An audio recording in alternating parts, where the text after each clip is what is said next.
ગઈકાલે પટવા પોલીસ સ્ટેશનની હદમાં શાક માર્કેટ વિસ્તારમાં ફરિયાદી જીતુલબેન વાઇફ ઓફ સુલેમાન ઇસાકભાઈ જાતે શેખ નાઓએ એક ફરિયાદ જાહેર કરેલી કે જેમાં પોતાના પતિને બે જણાએ સામાન્ય બોલાચાલી અને બંદૂક રાખી અને મારામારી કરેલ, જેમાં મરણ જનાર સુલેમાનભાઈ ઇસાકભાઈ શેખ જે છે તે મરણ પામેલ છે.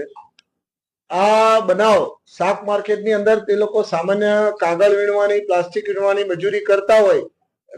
ગઈકાલ રાત્રે આશરે 9:30 વાગ્યે એક રિક્ષા ત્યાં પાર્ક કરેલી, જેની અંદર આ લોકોએ બેસવા બાબતે બોલાચાલી કરી અને તાત્કાલિક એ લોકોને જે ગુસ્સો થયેલો હોય, બે જણા આને ઈજા પહોંચાડી અને માથાના ભાગે અને ગળાના ભાગે સામાન્ય બાહ્ય ઈજા દેખાય છે, જે એને હોસ્પિટલ લઈ જતા એ મરણ ગયેલ.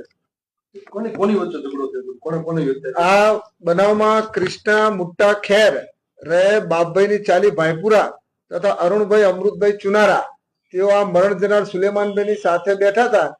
તે બે જણાએ આની ઉપર હુમલો કરી અને આનું મોત નિપજાય.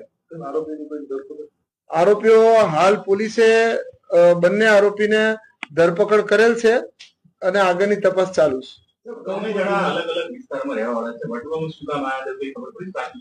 વટવામાં જે રાતના સમયે શાક માર્કેટ વિસ્તાર છે, ત્યાં ગાડી આ લોકો પ્લાસ્ટિક ની બોટલો અને અમુક પૂઠા કાગળ વીણી અને પોતાની મજૂરી ઉપરથી એ લોકો આવક કરતા હશે, પરચુરણ આવક.